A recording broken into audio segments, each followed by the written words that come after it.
James, ano ito? Anong ibig sabihin nito? Nanginginig na tanong ni Emily sa kanyang asawa, habang hawak ang isang papel. Isagin mo na, seryosong tugon ni James. Tuluyan ng tumulo ang mga luha ni Emily, habang nakatingin siya sa kanyang asawa. Wala ka ba talagang nararamdaman para sa akin kahit konti? Ang lahat ba ng ito ay pagpapanggap lamang? Bale wala lang ba ang mga nangyari sa atin? Mahinang tanong ni Emily. Maiksing sagot ni James. Nang marinig ito ni Emily, kinuha na niya ang ballpen sa mesa, at kahit nanginginig ang kanyang kamay, pinirmahan niya ang annulment papers na ibinigay sa kanya. Malaya ka na, at makakaasa kang hindi mo na ako makikita pang muli, mahinang sabi ni Emily kay James. Bitbit ang kanyang mga maleta. Sa huling pagkakataon ay nilingon niya ang mansyon ng mga Monte Carlos, ang lugar na palaging magpapaalala sa kanya ng mga karanasan at sakit na dinanas niya. Ngayon ay talagang malaya ka na, at hindi na ako aapak pang muli dito, kung saan naranasan ko ang labis na sakit. Simula ngayon, kakalimutan kong naging bahagi ka ng buhay ko. Emily, anak, masayang yakap ni Charlotte ang kanyang anak, at pinatuloy ito sa loob. Napahagulgol si Emily na nakayakap sa kanyang ina matapos sabihin na nahiwalay na sila ni James. Kaya mo yan, anak. Iyak mo lang yan para mabawasan ang sakit na nararamdaman mo. Pag-aalo ng kanyang ina. Kaya ko po, ma, at kakayanin ko. Alam niyo po kung gaano ko siya kamahal. Kaya nga ako pumayag sa hiling ni Don Henry na ipakasal niya ako sa apo niya, dahil talagang mahal ko siya. Pero hindi ko alam na ganito ang mangyayari, at wala akong choice kundi ang pakawalan siya para sa ikakasaya niya. Emosyonal na sabi ni Emily. Marahan namang hinagod ni Charlotte ang likod ng kanyang ana. Alam kong matatag ka, kaya kayang-kaya mo yan. Gusto mo bang magbakasyon tayo sa ibang bansa upang makalimutan mo siya? Nang tumango si Emily, agad na ipinag-ayos ni Charlotte ang mga kakailanganin nila para sa kanilang bakasyon. Mabilis na lumipas ang mga araw, at nasa airport na ang mag-ina, naghihintay sa pagpasok nila sa eroplano. Nagpalingon-lingon pa si Emily, tila may hinahana.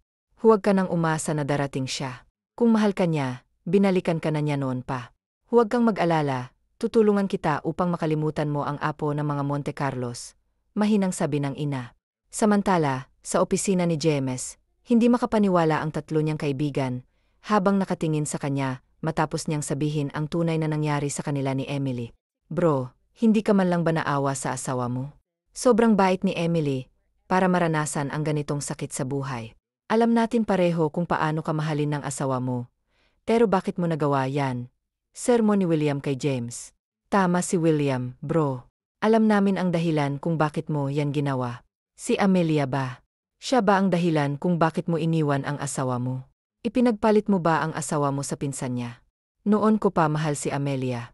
Bago pa kami ikinasal ni Emily, mahal ko na siya.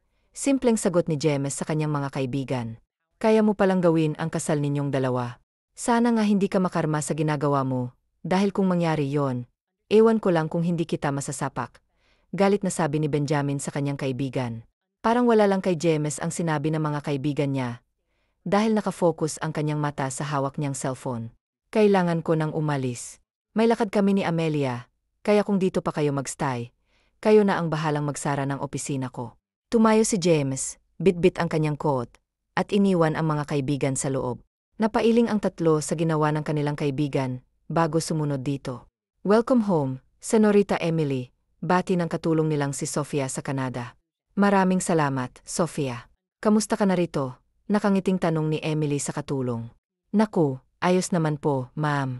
Ikaw, kamusta? Mas lalo kayatang gumaganda ngayon, nakangiting puri ni Sofia kay Emily. Binobola mo na naman ako. Pero salamat pa rin. Pwede bang makisuyo sa mga gamit ko sa kwarto? Walang problema, senyorita. Magpahinga ka na rin. Alam kong pagod ka sa biyahe. Ipagpapagamot ko lang, ma. Ikaw din, magpahinga ka na muna. Alam kong pagod ka rin. Don't worry about me, anak. Sige na, umakyat ka na sa taas, pagod na. Tumango si Emily sa kanyang ina at umakyat sa itaas. Nakapikit ang kanyang mga mata at pagod ang katawan. Pero gising na gising ang kanyang diwa. Gusto niyang matulog upang makapagpahinga ang kanyang isip. Ngunit ayaw makisama ng kanyang utak. Paulit-ulit na bumabalik sa kanyang isipan ang sinabi ni James, bago siya umalis sa mansyon ng mga Monte Carlo. Mahal ko si Amelia noon pa, at kaya ko pumayag na magpakasal sa yo, para mas mapalapit ako sa kanya. Kusang tumulo ang mga luha ni Emily, kahit nakapikit siya. Sobrang sakit pa rin ang maramdaman sa tuwing iniisip niya ang sinabi ng kanyang asawa. Sa kakaisip kay James, hindi niya namalayang nakatulog na pala siya. Sa pagdaan ng mga araw, pinilit ni Emily na libangin ang sarili upang makalimutan ang kanyang asawa. Hindi naging madali para sa kanya ang lahat dahil kahit saan siya pumunta, mukha ng kanyang asawa ang kanyang nakikita. Anak, sumama ka sa amin para malibang ka naman. Hindi yung dito ka lang nagkukulong sa bahay. At saka, maipapakilala ko sa iyo ang isang tao. Alam kong magkakasundo kayo dahil mabait siya, sabi ng kanyang ina. Ma, wala na akong panahon para diyan. Isang beses na akong nagkamali at hindi ko na po ulitin yon, sagot ni Emily. Sino bang nagsabi sa iyo na ulitin mo ang pagkakamali mo? Gusto ko lang na may makasama ka palagi, kahit na may mga lakad ako. Kaya sige na, bumaba ka na muna para makilala mo siya, nakangiting sabi ni Charlotte sa kanyang anak. Wala nang ibang choice si Emily kundi sundin ang kanyang ina. Pasensya ka na, iho, kung natagalan kami ng anak kong ito. Oh, pala, ang nag-iisa kong unika iha, si Emily. Iha, siya naman si Oliver, siya yung sinasabi ko sa'yo. Hey, Emily. Nice to meet you, sabay abot ni Oliver ang kanyang kamay sa babae. Balik na bati ni Emily at tinanggap ang kamay ng binata. Ngunit bawiin din niya ito kaagad. So, ano? Tara na, sabay-sabay na lumabas ng bahay ang tatlo. Pinagbuksan ni Oliver ang pinto para kay Emily habang si Charlotte ay nakangiting nakatingin sa dalawa. Sa isang sikat na mall sa Canada, naglibot ang tatlo at dahil madaldal si Oliver, mabilis na napalagay ang loob ni Emily sa binata. Oh, Emily, bagay to sa'yo, sabay pakita ni Oliver ng damit na napili niya para sa dalaga. Hindi ba masyadong revealing ang damit na yan? Parang hindi ka siya sa akin yan, tutol ni Emily sa naturang damit. Isukat mo na lang para malaman natin. At tama nga si Emily, pakiramdam niya ay hindi ito kasya sa kanya. Sayang ang ganda pa naman, pero okay lang, maghahanap na lang tayo ng iba, nakangiting sabi ni Oliver sa dalaga. Tumango si Emily bilang pagsang-ayon. Halos buong araw silang naglibot sa mall, at pagod na umuwi sa bahay ni Emily. Iho, dito ka na maghapunan. Nagpaluto na ako sa katulong namin para sa'yo, anyaya ng ina ni Emily sa binata. Sa susunod na lang, tita. Magagabi na rin po kasi. Pero sa susunod, pwede rin po ba akong matulog dito? Tanong ni Oliver. Naku, ikaw talaga, iho, puro kakalokohan, sagot ni Charlotte. Napuno ng tawanan ang paligid, habang nakatingin si Oliver kay Emily at sabay kindat dito, na nagdulot ng ngiti kay Emily. Magaan ang loob niya sa binata at labis niyang pinasasalamatan yon. Oo, hindi ba, sabi ko sa'yo, mabait ang batang yon, nakangiting sabi ni Charlotte sa kanyang anak. Sino po bang magulang ni Oliver, ma, at paano po kayo nagkakilala? Tanong ni Emily sa kanyang ina. Anak, siya ay anak ng kaibigan ko dito sa Canada. Tulad din natin, Pinay siya, kaya ko siya ipinakilala sa'yo. May tiwala ako sa batang yon at alam kong mabait siya. Kaya panatag ako kung magiging magkaibigan kayong dalawa, sagot ni Charlotte.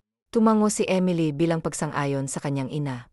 Sa pagdaan ng mga araw, unti-unti nang nalilibang si Emily kasama si Oliver, at panay ang tawa niya sa mga corny jokes ng binata. Are you okay? Nag-aalalang tanong ni Oliver sa dalaga nang bigla itong napahawak sa kanya. Hindi, okay lang ako. Napagod lang siguro ako kaya ako nahilo, paliwanag ni Emily. Agad namang inayos ni Oliver ang upuan ng dalaga, upang hindi na ito mahilo pa. Samantala, sa Pilipinas, nag-aaway na naman si Amelia at James. Alam kong mahal mo siya, kaya ka nagkakaganyan tuwing magkasama tayo. Wala ka nang ibang iniisip kundi siya. Kalimutan mo na siya. Ilang beses ko bang sasabihin sa'yo na ako lang ang nagmamahal sa'yo ng totoo? Galit na sigaw ni Amelia kay James. Hindi ko alam kung ano na naman ang pumasok diyan sa isip mo, at kung ano-ano na naman ang iniisip mo. Wala na ba tayong peace of mind? Tuwing magkasama tayo, wala ka ng ibang bukang bibig kundi si Emily. Hiniwalayan ko na nga siya dahil sa'yo. Ano pa bang gusto mo? Tumayo si James at kinuha ang kanyang coat. Saan ka na naman pupunta? Hindi pa tayo tapos. Hindi pa tayo tapos mag-usap, sigaw ni Amelia sa binata.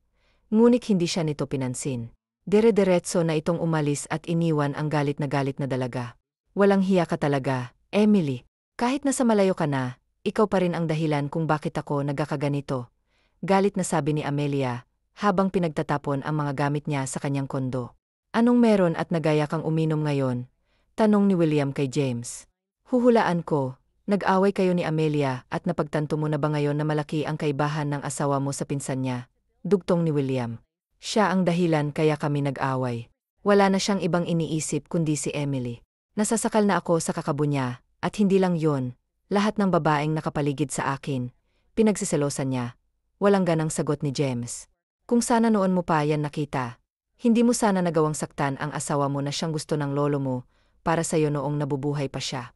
Kung sakaling nabubuhay pa si Don Henry, siguradong galit na naman siya dahil sa ginawa mo sa babaeng gusto niya para sa'yo. Huwag na natin silang pag-usapan, gusto ko lang uminom.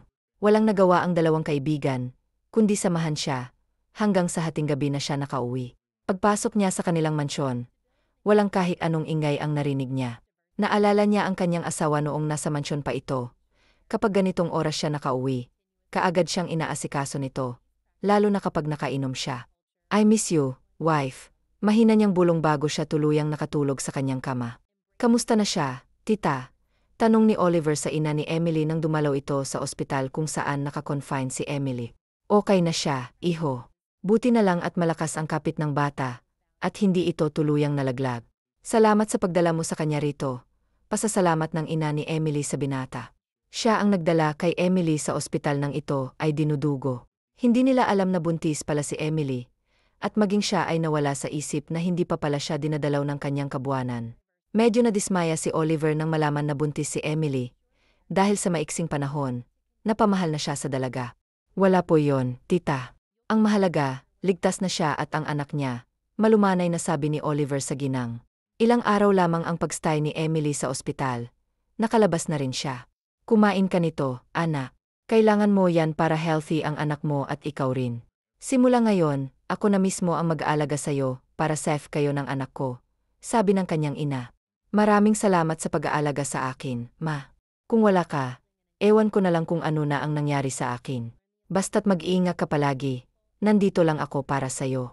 Oh, nandito na pala ang iyong knight in shining armor, nakangiting sabi ni Charlotte. Nakangiti namang nilingon ni Emily ang lalaking papalapit sa kanila. Hey! Good morning. May dala akong prutas para sa'yo. Salamat, nag-abala ka pa, sabi ni Oliver. Siyempre, kailangan mo yan dahil maraming vitamins ang meron diyan, nakangiting sagot ng binata. Iniwanan na ni Charlotte ang dalawa sa hardin at pumasok sa loob ng bahay. Kamusta ang pakiramdam mo? Okay ka na ba? Hindi na ba sumasakit ang tiyan mo? Tanong ni Oliver. Hindi na, at salamat pala sa pagdala mo sa akin sa ospital. Kung hindi dahil sa'yo, siguro nalaglag na ang dinadala ko na hindi ko alam. Wala yun. Masaya ako para sa'yo, dahil kung saan ka masaya, masaya na rin ako. Salamat. Kung sana kasing bait mo lang siya, at kung ikaw na lang sana ang naging siya, siguro hindi ako magkakaganito ngayon. Huwag mo na siyang isipin. Nandito naman ako para samahan at talagaan ka, at kung papayag ka, ako na ang tatayong ama ng dinadala mo. Inapangako ko sa'yo, alagaan at tatanggapin ko ang dinadala mo bilang tunay kong anak, basta't mahalin mo lang din ako, nakikiusap na sabi ni Oliver sa dalaga. Hindi ka naman mahirap mahalin, Oliver. Pero kasi, hindi pa ako handang magmahal ulit dahil buhay pa ang mga sugat na dulot ng asawa ko sa akin. At kung sakaling magmamahal man ako, pinapangako ko, ikaw na yon. Kahit nalungkot ay nakangiti pa rin si Oliver, dahil kahit papaano, may pag-asa pa siya sa dalaga.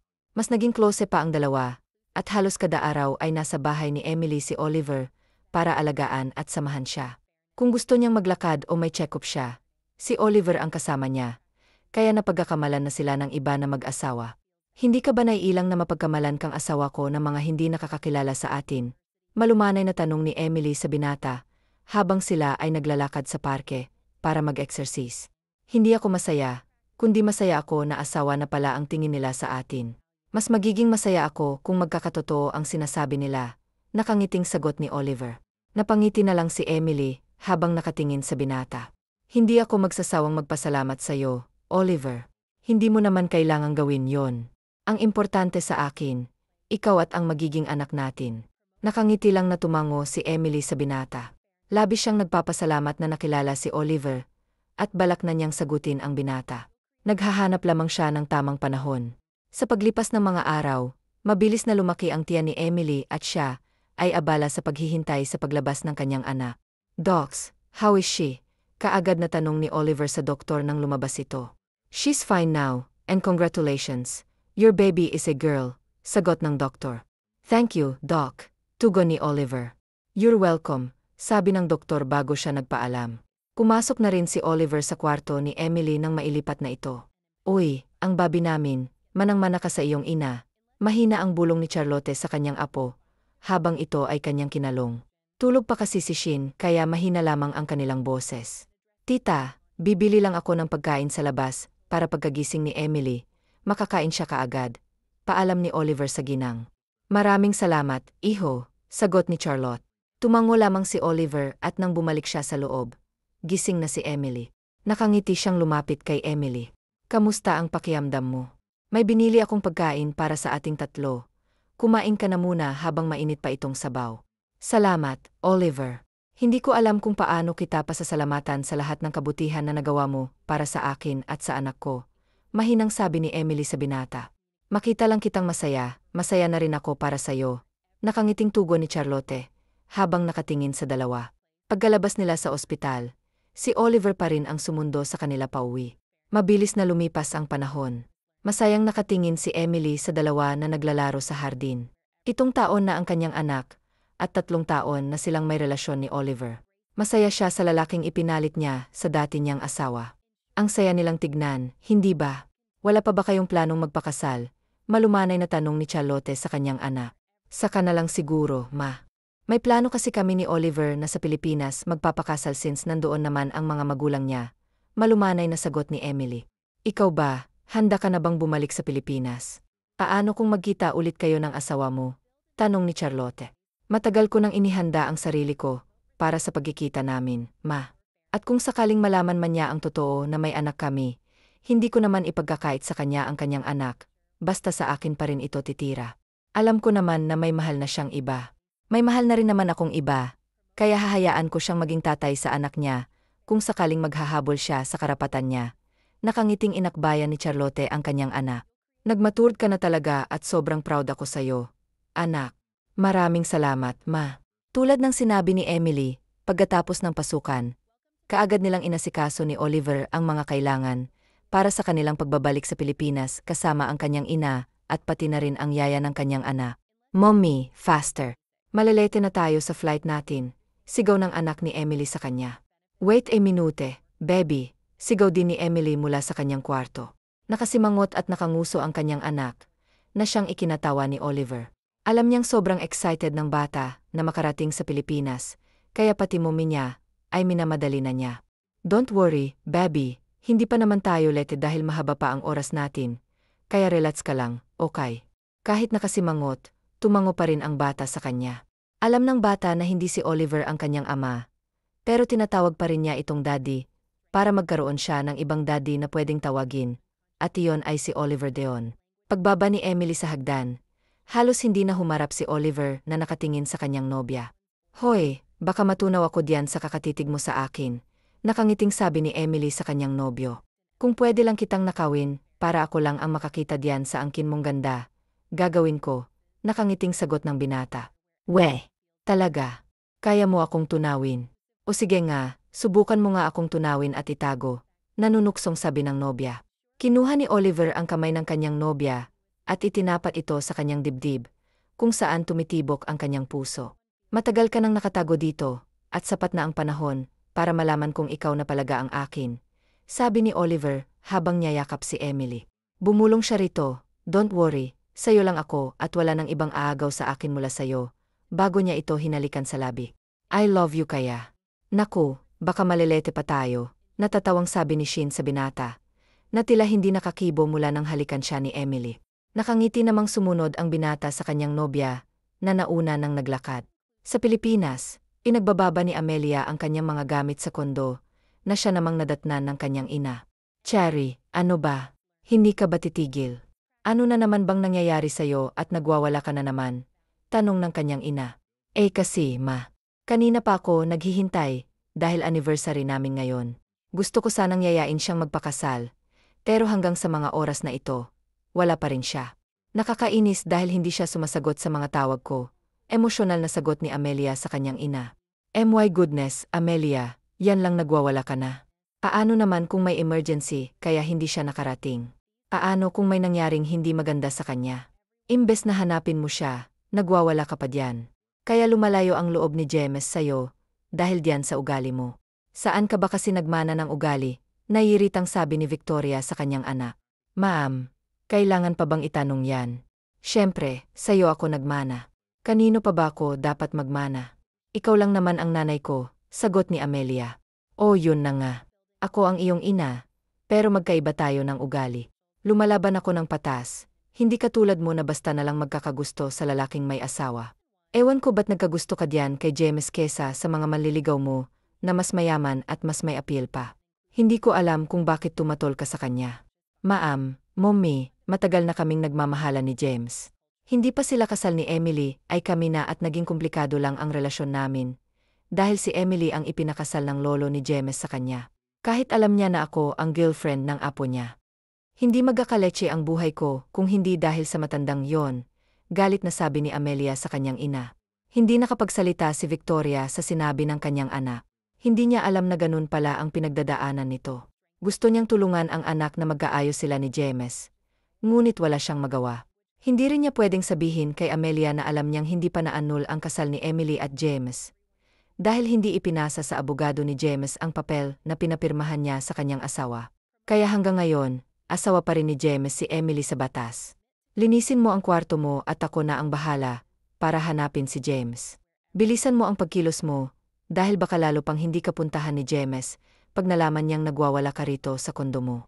Lumabas ng kwarto si Victoria, habang si Amelia ay mabilis na niligpit ang mga gamit na nagkalat sa sahig. Ilang oras din ang itinagal ang biyahe ni na Emily bago sila lumapag sa Ninoy Aquino International Airport.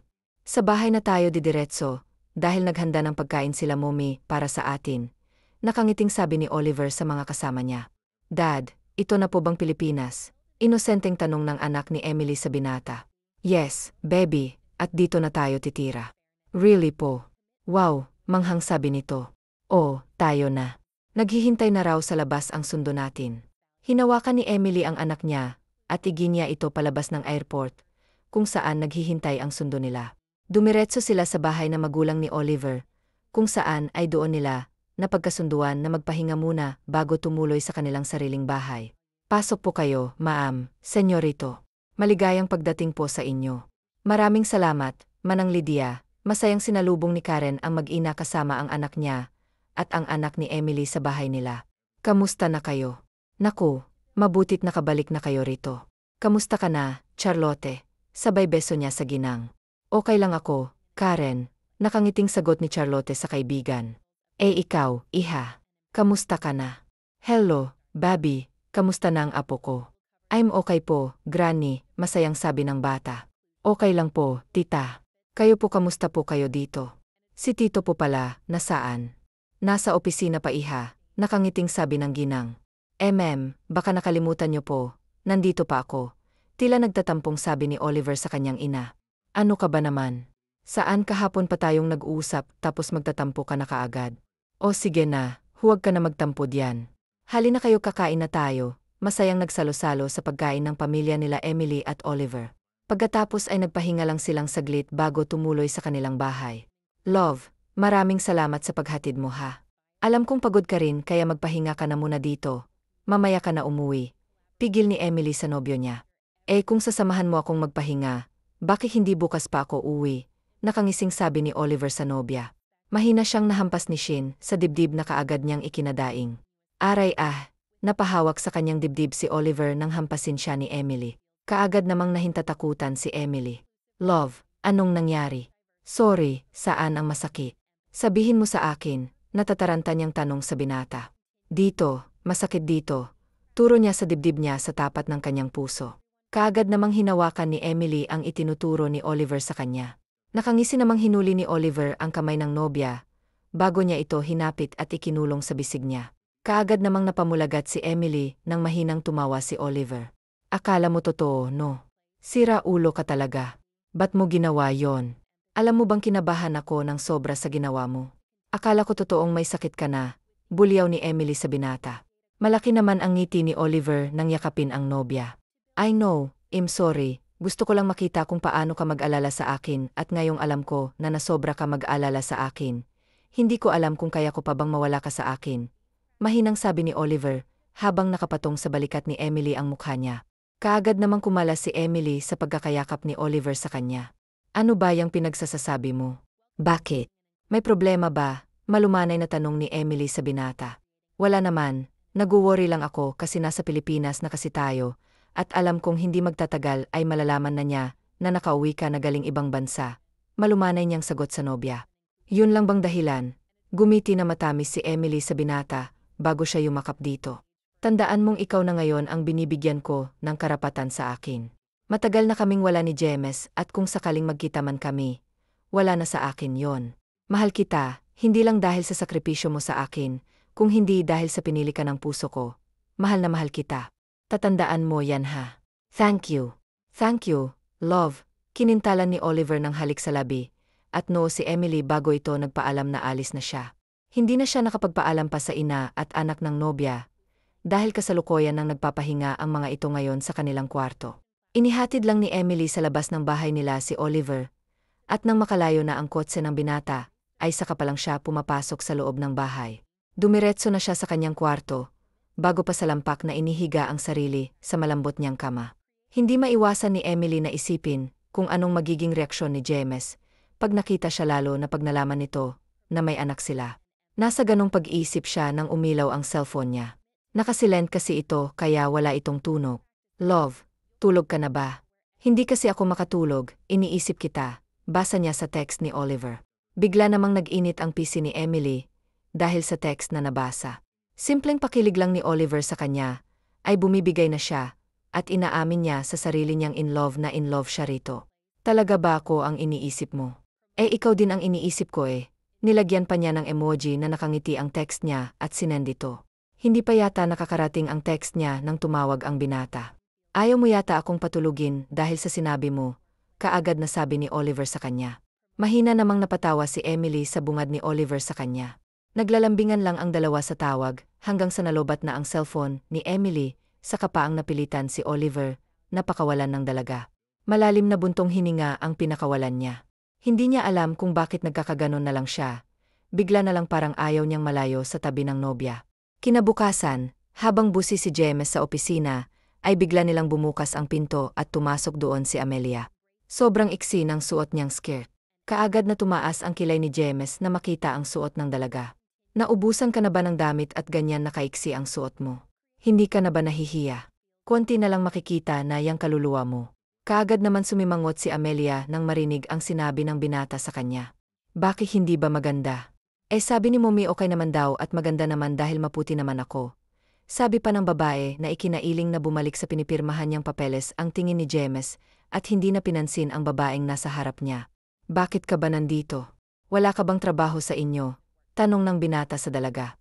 Wala naman akong gagawin sa bahay eh. Saka may mga katulong naman na gumagawa ng mga gawain doon like pagluluto ng pagkain namin. Ano naman ang silbi nila binabayaran buwan-buwan kung hindi nila gagawin ang trabaho nila? Diretso ang sabi ng dalaga abala sa pagkukwento ng kung ano-ano ang dalaga. Nang bigla na lang napapikit habang iniisip ni James ang asawa niya.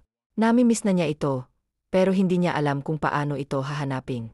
I really missed you, wife. Nangungulila niyang sambit sa asawa. Agad na pamulat ng mata si James nang malakas na hampasin ni Amelia ang tabo niya. How dare you para gawin sa akin to? Galit na sigaw ni Amelia sa lalaki. Minahal kita ng lubos, halos buong buhay ko. Ikaw lang ang inalayan ko, pero bakit mo nagawa sa akin to? Mahal na mahal kita, James, at hindi ako papayag na maging masaya ka. Gagawin kong lahat maging akin ka lang, emosyonal na sabi ng babae. Mabilis na lumabas ng opisina si Amelia habang umiyak. Nang bumukas ulit ang pinto ay nagtatanong ang tingin ni Thomas at William sa kanya. Nothing, maiksi lang niyang sagot, pero hindi naniwala ang dalawa niyang kaibigan. I didn't know kung ano bang dapat kong gawin. Pati ako naguguluhan sa sarili ko sa isang iglap na walang nararamdaman ako sa kanya. At ngayon ko napagtanto na mahal ko pala ang asawa ko. I need her in my life. Handa akong maghintay kung kailan siya babalik. Hihingi ako ng tawad sa kanya't gagawin kong lahat. Mapatawad niya lang ako. Hindi yun ganon kadali matapos mo siyang lokohin ng harap-harapan. Sa tingin mo babalik pa siya sa'yo? Alam mo mga babae, pag nasaktan ng sobra at naka-move on, mahihirapan ka nang ibalik ang tiwala nila. Sa tingin ko sa ilang taon na nawala ang asawa mo sa pader mo, sigurado akong naka-move on na siya ngayon kasi alam niyang hindi mo siya mahal. At isa pa, pumirma na siya ng annulment niyo. Hindi ba? Mahabang sabi ni Daniel. Hindi pa kami hiwalay, maiksing sabi ni James sa mga kaibigan niya. What? Sabay na umalma ang dalawang magkaibigan. Nagtatanong ang tingin nilang nakatingin kay James. Dahil hindi ko naman ipinasa ang annulment na yun sa abogado ko. Nagdadalawang isip kasi ako kung ipapasa ko ba yun o hindi. Kaya itinago ko na lang yun. Mahinahon niyang sabi sa mga kaibigan. Kaya naiiling na hindi makapaniwala ang mga kaibigan ni James dahil sa kanilang nalaman. Kung hindi pa nila ito kinulit ay hindi pa ito magsasabi ng totoo sa kanila. Sa tagal ng panahon na magkasama sila, hindi nila alam na kaya pala silang paglihiman ni James. Nagtagal pa ang pag-uusap ng tatlo sa opisina ni James. Nagpa-deliver na lang din ng pananghalian nila si James para doon na sila kumain. Ano nang plano mo ngayon, Cha? Na hindi ka pa kakawala ni Amelia. Alam mo kung gaano kabaliw sa'yo yun. At alam nating paeho kung anong kaya niyang gawin makuha ka lang. Sabi ni William. Nakipaghiwalay na ako sa kanya, pero ayaw niya. Kita mo. Ano naman kaya ang gagawin niya pag nalaman niyang hindi pa pala kayo hiwalay ni Emily? Wala na akong pakialam sa kanya. Ang importante sa akin si Emily. Mahinahong sabi ni James. Speaking of Emily, nakita siya ni Kemel kagabi sa labas ng airport kasama ang ina niya. Kibit balikat na sabi ni Daniel. What? Moron, bakit ngayon mo lang sinabi? Si William yun ah. Nagulat din sa sinabi ni Daniel. Nakalimutan ko nawala sa isip ko. At saka, sabi ni Kemel, mas gumanda pa daw ang asawa mo ngayon. Pero may kasama daw siyang lalaki na gwapo din, hindi na daw niya ito nakausap dahil nakapasok na raw kaagad si Emily sa sasakyan. Dugtong ni Daniel.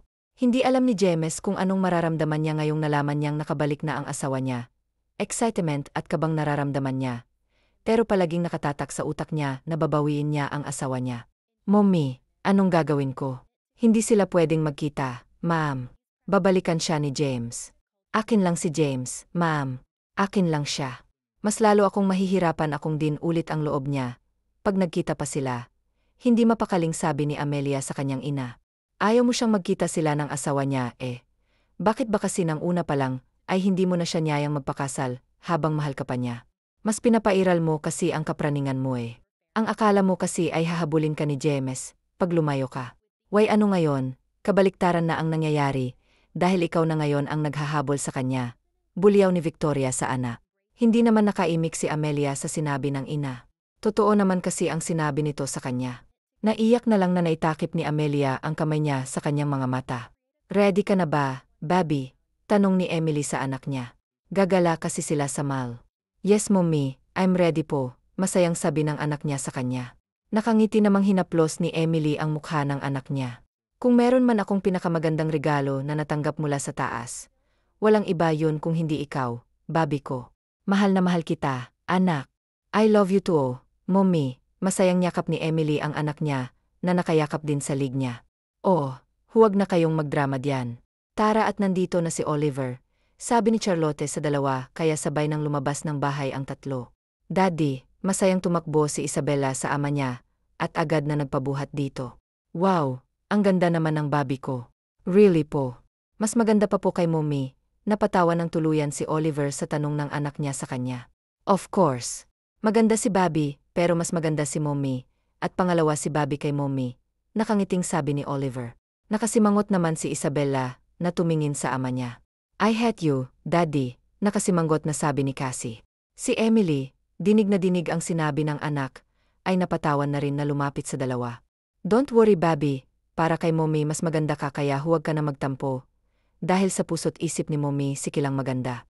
Saka palang umiti ulit si Cassie nang marinig ang sinabi ng kanyang ina, habang naiiling naman si Charlotte at Oliver na tumingin sa dalawa.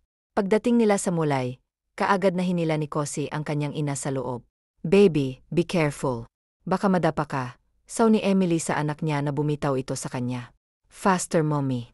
Sige na, mauna ka na. Habulin mo ang anak mo. Tumango lang si Emily bago sinundan si Cassie. Pero hindi pa siya nakakalapit sa anak niya nang may mabangga na itong tao.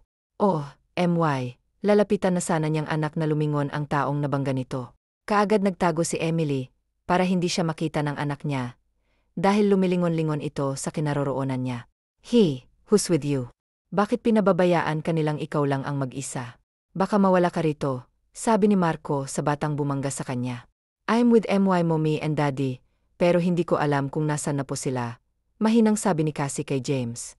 I'm sorry po kung nabangga kita. It's okay baby. Basta huwag ka nang tumakbo pa ulit, okay? Malumanay na sabi ni James sa bata. Hindi niya alam kung bakit bigla siyang nangulila sa asawa niya nang makita niya ang mukha ng bata. Kamukha kasi ito ng asawa niya, at sobrang gaan ng pakiramdam niya sa bata. Cassie. Agad na palingon si Cassie kay Oliver, habang papalapit ito sa kanya. Daddy, masayang yakap ni Cassie si Oliver. Nasaan ang mommy mo? Bakit ikaw lang mag-isa rito?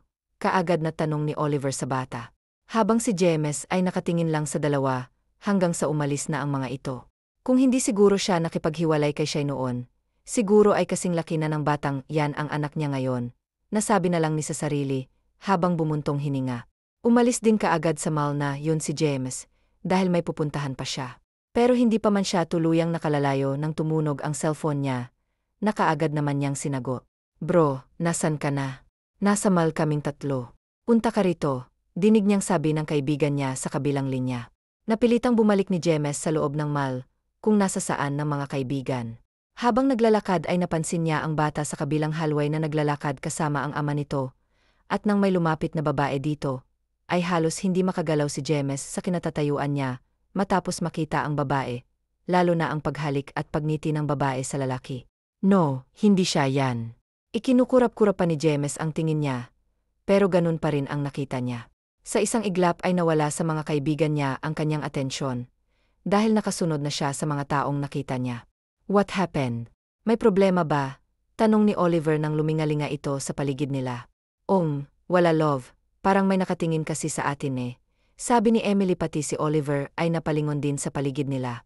Wala namang taong nakatingin sa atin. Baka sa isip mo lang yan. Let's go kumain muna tayo. Baka nagugutom na si Cassie. Baby, sa gustong kumain Jollibee. Napangiti ang dalawa dahil sa sinabi ni Cassie. Okay, mauna na muna kayo sa loob magkarlang ako. Okay love, let's go baby. Mabilis na tumalima si Emily para pumunta sa CR. Dahil ihing-ihi na talaga siya, kaya hindi niya napansin ang taong kanina pa pala nakasunod sa kanya. Nakahinga ng maluag si Emily na mapalabas ang kanina pa niyang pinipigilan na ihi niya. Matapos maghugas ng kamay ay nagretouch lang siya saglit bago lumabas, pero ganun na lang ang gulat niya na may taong nakatayo sa tapat ng may pintuan, at nang lumingon ito sa kanya, ay halos suto ang kanyang dugo, dahil sa nakita. Namumutla ka. Bakit? Ayaw mo ba ako makita? Kaagad na tanong ni James kay Emily. Nang makabawi sa pagkabigla, ay saka palang bumalik sa normal ang mukha ni Emily. Anong ginagawa mo rito? Kaagad na tanong ni Emily sa lalaki, at hindi binigyang pansin ang tingin nito sa kanya. Sinusundan ka, maiksing sagot ni James. Hindi ka ba takot na makita ka ng mahal mo? Baka magselos na naman siya, pag nakita niyang nag-uusap tayo. Ayoko ng gulo, James. Kaya please lang, lumayo ka na sa akin. Tatalikod na sana si Emily nang hawakan ni James ang kamay niya. Agad na napataas ang kilay ni Emily, nang bumaba ang tingin niya sa kanyang kamay. Bitawan mo ako, malumanay na sabi ni Emily, habang pilit na binabawi ang kamay sa lalaki. I want to talk to you, please. Pablot na binawi ni Emily ang kamay niya, at pinaharap ang lalaki. Wala na tayong dapat tag-usapan. Matagal na tayong tapos at may kanya-kanya na tayong buhay, kaya kung maaari lang huwag ka namang himasok pa sa buhay ko. Hindi na tayo mag-asawa para mag-usap pa. Excuse me. Hindi na napigilan pa ni James si Emily nang umalis na ito, pero agad din siyang nagsalita. You're still my wife until now. Salitang nagpatigil kay Emily sa paghakbang. Galit niyang hinarap ang lalaki, at sa isang igil, pay lumapat ang kamay niya sa pisngi ng lalaki. How dare you? How dare you para sabihin sa akin na asawa mo pa ako, matapos mo akong papirmahin ang annulment papers? Galit na sabi ni Ese sa dating asawa niya. Totoo ang sinabi ko, dahil hindi ko ipinasa ang annulment na yun sa abogado ko. Halos hindi makahinga si Emily matapos marinig ang sinabi ni James sa kanya. Hindi siya makapaniwalang nakatingin sa dating asawa na ngayon, ay nagmamakaawa ang tingin sa kanya. Nasisiraan ka na ba ng bait? Bakit? Anong dahilan at hindi mo yun ipinasa sa abogado mo? Dahil gusto ko. Mariing napapikit si Emily, dahil sa narinig mula sa lalaki. Kahit kailan talaga wala ka talagang kwenta, kaya nga nagsisisi ako, kung bakit minahal pa kita noon at nagsisisi ako, kung bakit pa ako pumayag na magpakasal sa'yo. Pero wala na akong maggawa, dahil kasal na ako sa'yo. Pasensya ka na ha, pero naka-move on na ako sa'yo. Tumalikod na si Emily na magsalita ulit si James. Nagsisisi ako sa ginawa ko sa'yo dahil mahal kita, diretsong sabi ni James sa asawa niya. Napatawa habang humarap si Emily sa lalaki. Nagpapatawa ka ba? Dahil kung hindi ka nakakatuwa, wala na akong pakialam sa'yo at kung ano man ang nararamdaman mo sa akin. Wala na akong pakialam, dahil may mahal na akong iba. Hindi ka pwedeng magmahal ng iba hanggat kasal ka sa akin, marihing sabi ni James. Akmang hahawakan niya si Emily nang may magsalita sa likod nila. She's not yours now, sa akin na siya at ako na ang mahal niya. Kasama ang anak namin kaya kung maaari layuan mo ang asawa ko, dahil ayokong may kaagaw sa kanya. Napakuyom ang kamao ni James matapos makita kung paanong hapitin ni Oliver si Emily. She's not yours dahil asawa ko siya hanggang ngayon. Kung hindi mo pinan ang kasal niyo pues ako ang gagawa nun, para kay Emily. Para tuluyan na siyang maging malaya mula sa'yo. Let's go love. Hindi na nakagalaw pa si James ng alalayan ni Oliver, si Emily, para makalayo mula sa kanya. Kung patalim lang siguro ang mga mata niya, humandusay na siguro sa sahig ang lalaking kasama ng asawa niya. Masakit ba? Kaagad na sabi ni William, habang nakatingin din sa dalawang taong papalayo, kanina pa pala ito, nasa likuran nila ni Emily. Masamang tingin kaagad ang ipinukol niya, kay William, pero nagkibit balikat lang ang kaibigan, at hindi pinansin ang masama niyang tingin. Okay ka lang ba? Hindi ka ba niya sinaktan? Malumanay na tanong ni Oliver kay Emily. Paano kung totoo ang sinabi niya? Paano kung hindi niya? Anong gagawin natin? Nang hihinang sabi ni Emily sa lalaki. Don't worry kung totoo man ang sinabi niya, ako mismo ang gagawa ng paraan para maan ang kasal yung dalawa. Malumanay na sabi ni Oliver. Kaagad namang nabuhayan ng loob si Emily dahil sa narinig mula sa binata. Siki pala, nasan siya? Saka pa ang naalala ni Sien ng kanyang anak na kay Tita Charlotte. Si tapos na raw kasi ang meeting niya with her friends at dahil hindi kanya makontak, kaya sa akin na lang siya tumawag at pinuntahan kami sa loob ng Jollibee. Paliwanag ni Oliver. Nakahinga naman ng maluwag si Emily na malaman na nasa kanyang ina ang anak niya. Matamlay na umuwi si Emily sa bahay nila. Hindi niya alam kung anong gagawin ngayon. Alam niyang hindi pa pala siya anal kay James at mas lalo siyang mahihirapan kapag nalaman ni James na anak niya ang batang kausap sa mall kanina. Uminom ka muna ng tubig para mabawasan ang nararamdaman mo ngayon. Kailangan mong huminahon, love. Ano bang nangyari? Bakit niyo kami kaagad na pinauwi? Kaagad na tanong ni Charlotte sa anak niya nang makapasok siya sa loob ng bahay. Stella, dalhin mo muna si Ki sa kwarto niya. Mag-uusap lang kami. Opo, ma'am. Bobby, kayaya ka na lang muna ha. May pag-usapan lang kami. Okay po, mommy. Dinala ng yaya si Ki sa taas saka palang din nagsalita si Emily. Anong gagawin ko? Nagkita kami kanina ni James sa mall at sinabi niyang hindi pa ako anal sa kanya. Problemadong sabi ni Emily. Naniwala ka naman agad, Ana. Baka naman hinuhuli ka lang niya. Di ba sabi mo may pirma na yung annulment na ibinigay niya sa'yo? Alam ko kung kailan at hindi nagsisinungaling si James sa akin. Ma, at sa sinabi niya sa akin kahapon alam kong totoo yon, hindi pa ako anal sa kanya. Hayaan mo muna kumonsulta ako sa abogado ko bukas para malaman natin kung anong dapat nating gawin. Magpahinga ka na muna, alam kong pagod ka. Payo ng kanyang ina. Tita is right, love. Uwi na rin muna ako para kumonsulta sa abogado namin kung ano bang dapat nating gawin. Pagod na tumango si Emily sa kasintahan. Umalis na si Oliver. Umakyat na rin si Emily sa kwarto niya. Pagod ang isip niya sa kakaisip sa mga nangyari ngayong araw. Gusto niyang matulog at magpahinga, pero ayaw ng isip niya. Ano pa bang kailangan mo sa akin? Bakit mo to ginagawa? Mahinang sambit ni Emily. Habang sa mansyon ng mga Monte Carlos, ay dumating na rin ang abogado ni James para pag-usapan ang tungkol sa kasong isasampa niya kay Emily kung sakaling hindi ito papayag sa gusto niya. Sigurado ka na ba sa gagawin mo? Alam mo, sa tingin ko, mas lalong hindi ka matatanggap ni Emily kapag ginawa mo yan, sabi ni William kay James. Wala nang mas importante sa akin ngayon, kung hindi ang mabawi siya sa lalaking yon. Kung kinakailangang idaan ko sa dahas ang lahat, makuha ko lang siya ay gagawin kong maging akin lang siya. Muli, may diing sabi ni James. Gusto pa sanang magsuggest ni William, pero sa nakikita niya ngayon, ay alam niyang hindi na makikinig pa ang kaibigan sa kung anuman ang sasabihin niya. Habang sa kondo ni Amelia, ay galit na pinagtatapunan naman niya ang mga gamit. dahil sa nalaman matapos ibalita ng mga tauhan niya ang pinapagawa niya. Kailangan na siguro kitang burahin sa mundo, para masolo ko na ng tuluyan si James. Mahinang ani ni Amelia sa isip niya, at tumatawang nakatingin sa larawan ng pinsan. Pinsang buo niya si Emily, pero kaawa-awa ang tingin niya rito, dahil lahat ng gusto niya ay na kay Emily na pupunta, lalo na si James. Maaga pa, pero may bisita na si Emily. Mabuti na lang at tulog pa ang anak niya. Anong ginagawa mo rito? May diyeng sabi ni Emily na makita si James. I want to visit you. Bakit? Hindi na ba ako welcome sa bahay mo? Kung nandito ka para ipagpilitan ang gusto mo, I'm sorry, pero maghahain ako ng petition for annulment para sa ating dalawa. Maghahain din ako ng kaso na adultery sa korte sa inyong dalawa ng lalaki mo. Balik na sabi ni James sa babae. Mapaklang napatawa si Emily dahil sa narinig. Naririnig mo ba ang sinasabi mo? Di ba dapat sarili mo ang kinakasuhan mo dahil ikaw ang may gawa niyan? Kaya ka nga nakipaghiwalay sa akin, di ba? Para maging malaya kayo ni Amelia ng kabit mo.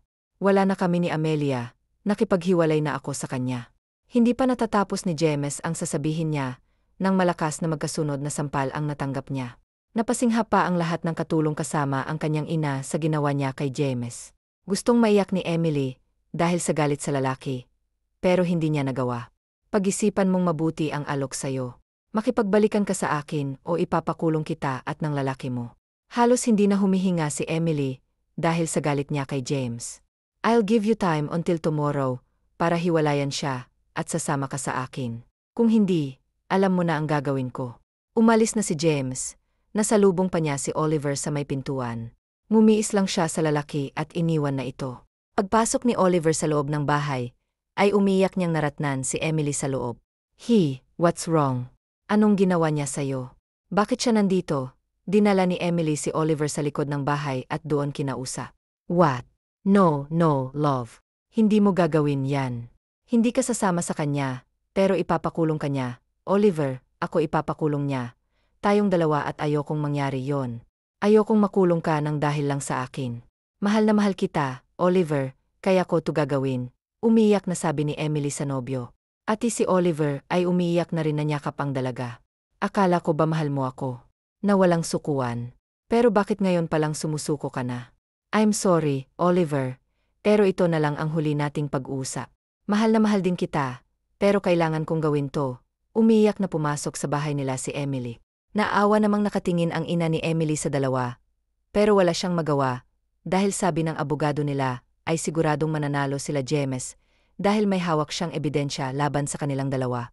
Laglagang balikat na umalis si Oliver sa bahay nila Emily. Sobrang sakit ang nararamdaman niya sa mga oras na yon. Lutang na sumakay siya sa kotse niya, at hindi niya alam kung saan siya pupunta. Nakalabas na ng city ang sasakyan niya, at hinayaan na lang niya kung saan siya makarating.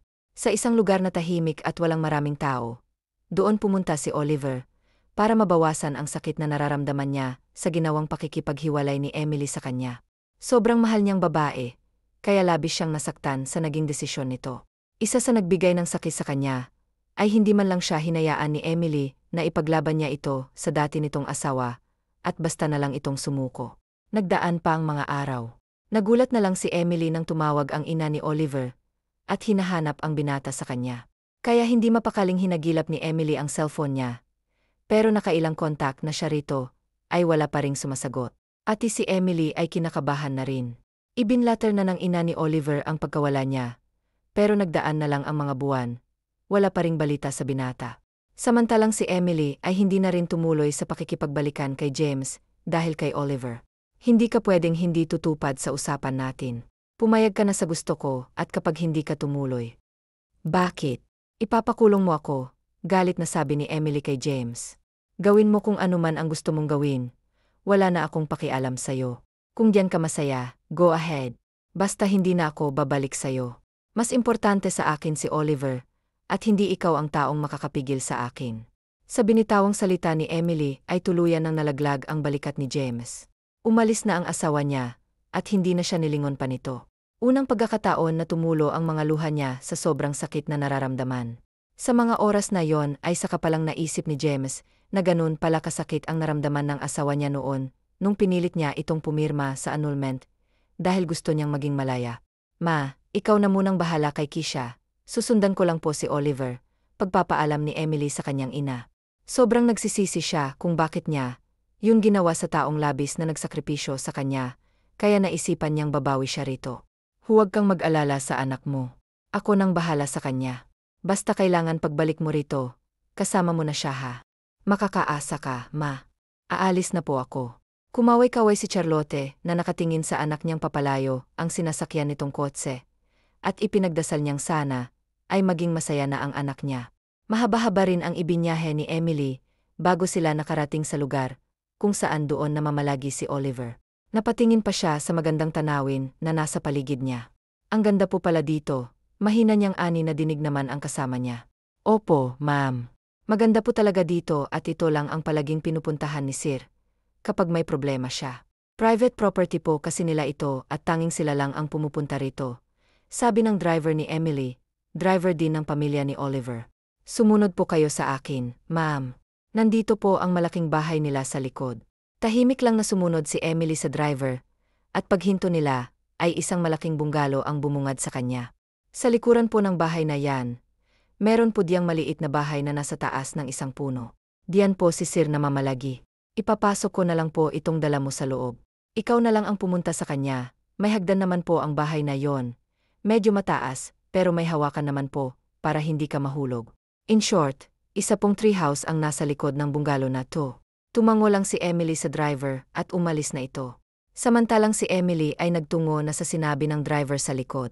Kinakabahan man ay pinilit ni Emily na akyatin ang treehouse na nasa taas ng puno, dahil alam niyang nandoon sa taas si Oliver. Hingal pa siyang nakarating sa taas, dahil sa sobrang tako. Malakas ang hangin sa taas, kaya nilipad ang mahaba niyang buhok na siyang lalong ikinatakot niya. Oliver, tulong! Kaagad na sigaw ni Emily nang biglang lumakas ang hangin sa taas. Natatakot siyang bumitaw sa hawakan, dahil feeling niya ay mahuhulog siya pag ginawa niya yon. Naalimpungatan si Oliver mula sa mahimbing niyang pagkakatulog nang may marinig siyang iyak mula sa labas ng maliit niyang kubo, kaya kahit inaantok ay tumayo siya mula sa duyan at lumabas ng kubo. The heck? What are you doing? Pasigaw na tanong ni Oliver nang makitang nakaupo, habang umiiyak ang babae na nakahawak sa hawakan ng hagdan. Mabilis na hinila siya ni Oliver papasok sa loob ng kubo at pinaupo sa duyan kung saan siya natulog. Bakit ka ba umakyat na walang pasabi ha? Aano na lang kung nahulog ka? Sinong sasalo sa'yo sa baba? Galit na bulyaw ni Oliver sa dalaga.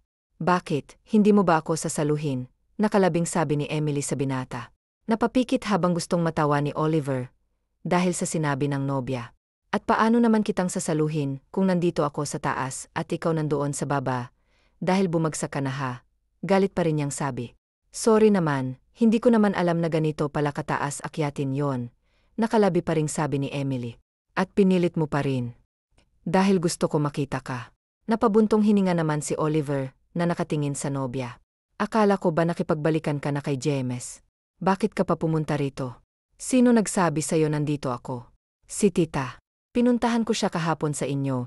Hindi kasi ako naniniwala na wala siyang alam kung nasaan ka. Bakit ka pa pumunta rito? Nami-miss na kita, nakalabing sabi ni Emily. Lihim namang napangiti si Oliver sa inamin ng dalaga. Bakit mo naman ako nami-miss? Di ba may James ka na eh? Anong magagawa ko kung ikaw ang gusto ko? Saka ayaw mo bang nandito ako nakasama mo? Alam kong babalikan ka pa rin ni James, lalo na pag nalaman niyang may anak kayo eh. Ako, ano bang laban ko sa kanya? Di ipaglaban mo rin ako. Dahil may anak ka rin naman sa akin nakangiting sabi ni Emily sa binata. Kaagad na napalingon si Oliver kay Emily na nakangiti sa kanya. What did you say again? Ang alin? Na may anak ka sa akin. Bakit, ayaw mo ba? Kung ayaw mo, pwede namang ipaanggid ni Oliver si Emily at itinapat sa mukha niya ang mukha nito. Yan ang huwag na huwag mong gagawin. Makakapatay na talaga ako pag bina. Bago pa man matapos sabihin ni Emily ang sasabihin ng binata, siya na mismo ang humalik dito. Halik na puno ng pagmamahal at pagkasabi. Kaagad namang tinugon ng binata ang halik ni Emily, hanggang sa bumaba sa lig ng nobya ang halik. Kusa namang binigyan ni Emily ng daan ang lalaki, para mas mahalikan pa nito ang lig niya. Kusang lumabas ang mahina niyang ungol, na maglakbay ang kamay ni Oliver, sa buong katawan niya, hanggang sa tuluyan na siyang inangkin ng lalaki.